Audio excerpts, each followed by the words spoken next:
Hello guys, I'm Tom, and today we're diving into Black Mirror, Season 7, Episode 2. Everything in Maria's life seemed to be in perfect balance. She had a steady career as a culinary researcher, a loving boyfriend, and a promising future slowly taking shape, sweet as homemade jam. But that sense of order begins to collapse the day a figure from her past walks through the doors of her workplace. What first appears to be a mere coincidence quickly unravels into the beginning of a series of events that will challenge her perception of reality and of herself. The story begins on an ordinary Monday morning. The news reports that a woman jumped from a rooftop the day before. Maria, focused on testing her new culinary creation, pays little attention. To her, it's just another distant tragedy. Kay, her partner, breaks her concentration with excitement. He's found the perfect vacation spot in Sagres. While he talks, Maria gets irritated by a small detail. He's still wearing the cap from his old job at Barney's, a chicken place. Without thinking much about it, she takes it off. Then, with a spark of enthusiasm, she offers him a taste of her new blend. He approves of the flavor, though curiously asks, "What is it?" "It's miso," she replies. Kay turns the word into playful flirtation, calling her his miso bonita. In that small moment, he forgets the cap on the counter, and its logo remains there, a subtle clue that will later make everything start to unravel. Hours later, at the offices of the corporation, Louisa snaps at her coworker Nick for stealing her almond milk. He tries to explain himself, but she, worn out by repeated abuses, doesn't want to hear any more excuses. During a test session with a focus group, a woman arrives late. Her presence unsettles Camille, the supervisor. The newcomer, visibly nervous, fiddles with her necklace and introduces herself. Verity Green. Although Camille is skeptical about her registration, she soon confirms Verity is indeed on the list. When Maria sees her, she freezes. It's her former high school classmate, the outcast who always seemed to live in another world. But now, she appears elegant, composed, unrecognizable. The group begins sampling the new miso-infused candies, but the reactions are unanimous. Disgusting. Then Verity asks to try another one. Camille allows it.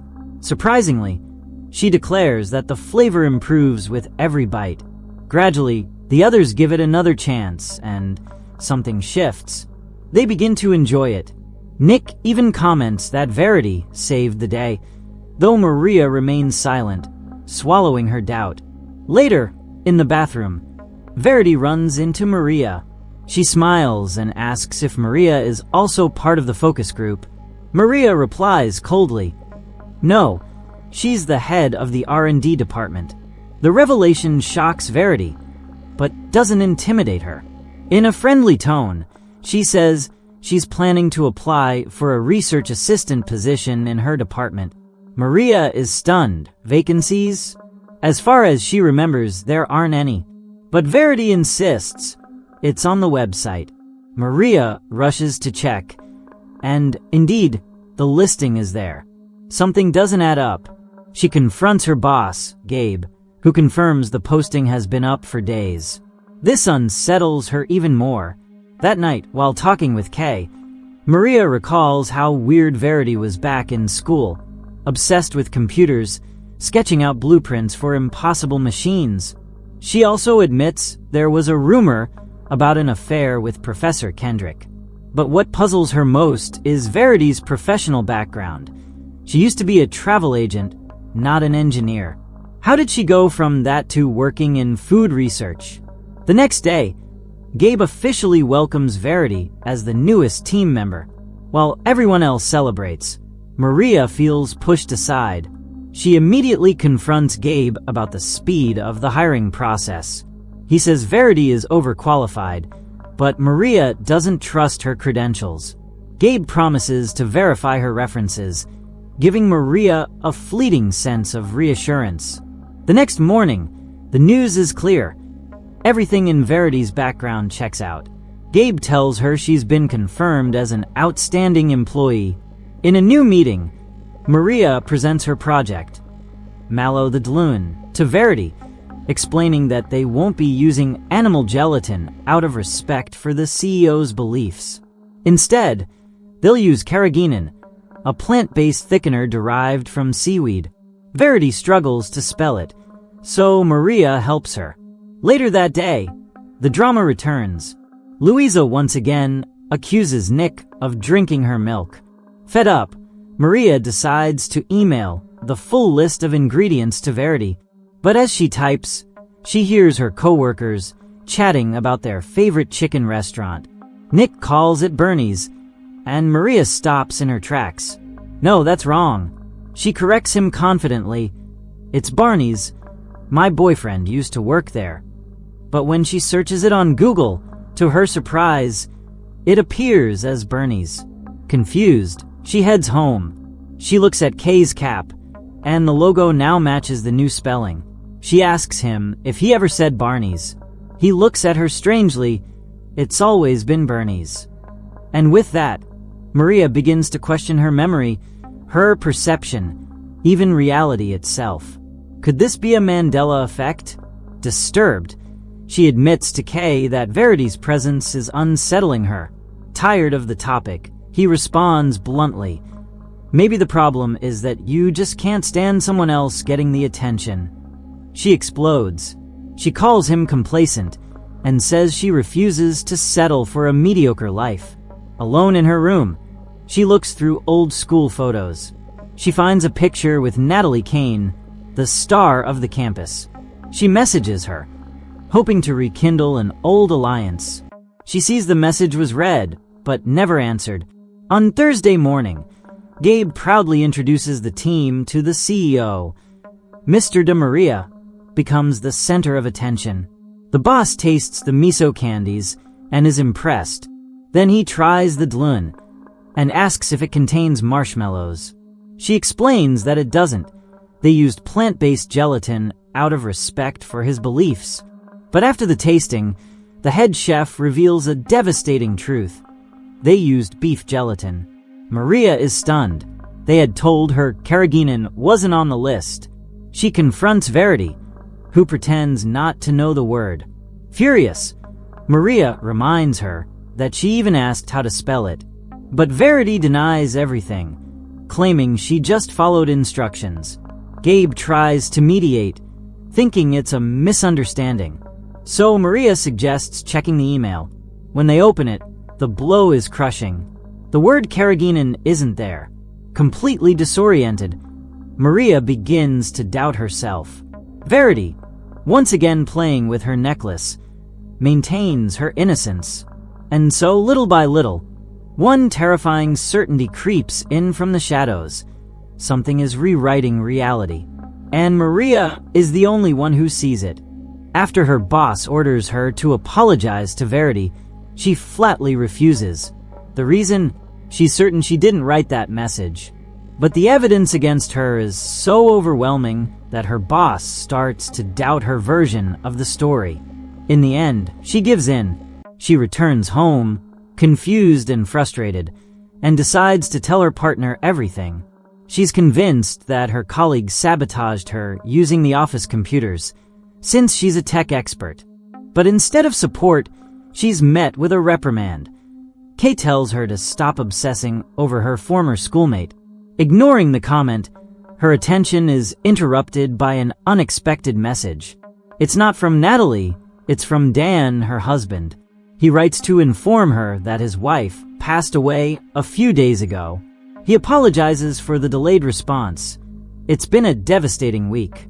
Kay, moved by the news, advises Maria to simply send her condolences and give him space to grieve. But Maria, acting on impulse, calls him directly. She needs to know how her best friend died.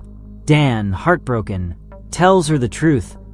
Natalie took her own life, crushed by being branded a liar over things that, to the outside world, seemed trivial. But for Maria, this coincidence sparks a terrifying suspicion. What if Natalie also had contact with Verity Green? When she brings it up to Dan, he's offended. He sees it as a baseless accusation. Furious, he tells her never to contact him again. Maria is left alone, feeling guilty. The next day, she arrives at work on time. But something's off. The office is empty. Then Verity appears, eyeing her with suspicion. Apparently, there was a meeting at 8 a.m., but Maria never received the email. Verity seizes the moment to confront her. She wants to know if Maria has a personal problem with her. On the defensive, Maria replies that she simply never cared. Deep down, she always lived in her own world. But Verity doesn't stop there. She opens up and reveals what she felt in school. The loneliness, the rumors, the only refuge she found in the computer lab, where Mr. Kendrick treated her with kindness. When he was transferred, she lost her only ally. Maria responds coldly, saying teenagers can be cruel without thinking about the consequences. Without warning, Verity opens the fridge and shamelessly drinks Louise's almond milk right in front of her. When the others arrive at the office, Gabe quickly approaches Maria and scolds her for being late. She tries to justify herself, saying maybe the email went to her spam folder. The tension escalates when Louisa, furious, accuses someone of stealing her milk again. Nick defends himself, saying he was at the meeting, and Verity directly points at Maria. She denies everything and even accuses Verity of being the real culprit. But in a masterstroke, Verity begins to cry in front of everyone, saying she's afraid of Maria. She accuses her of being aggressive. Outraged, Maria yells that it's not true. She's allergic to nuts and could never have drunk that milk. To resolve the conflict, Gabe orders a review of the security cameras, and what they see makes no sense. The footage shows Maria stealing the milk, but she insists it can't be. She's allergic to nuts. No one seems to believe her.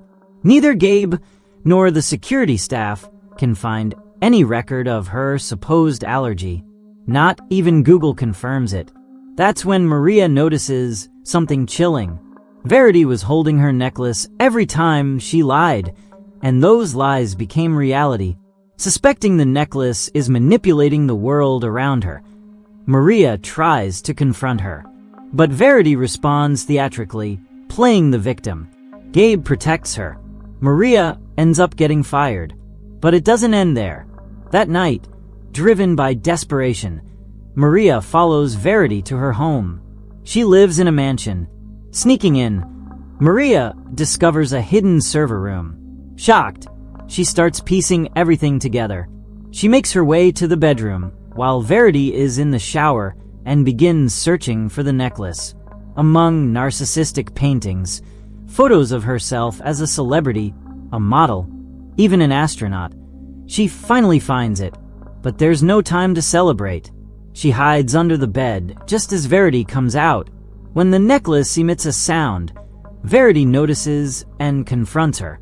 Maria emerges and refuses to give it back, but Verity reveals the device only works with her fingerprint, even though Maria wants to use it as evidence.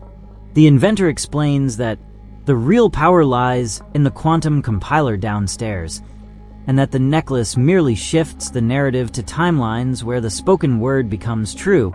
To prove it, Verity changes Maria's shirt color, her language, and even the room they're in, within seconds. Maria panics. Verity mocks her. She confesses that this was all revenge. Natalie told her the truth before dying. The rumor that destroyed her life started with Maria. Maria tries to defend herself. She says it was just a joke, that Natalie blew it out of proportion out of jealousy. She tries to placate Verity, suggesting she could use the necklace to conquer the world.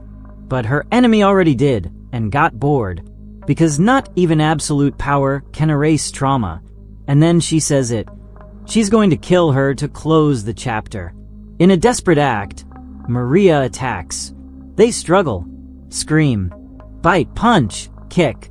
Finally, Verity manages to grab the necklace and shouts, There are armed police in this house. And as if the universe obeyed her voice, officers burst into the room. Maria fires a shot into the air, grabs the necklace from her rival's hand, and rewrites reality. Verity has committed suicide. Although the police accept this new version, the doubts remain. Why was Maria there? What was her relationship to the victim? Then, driven by the fear of being discovered, she screams, "They're my acolytes, because I am the Empress of the world."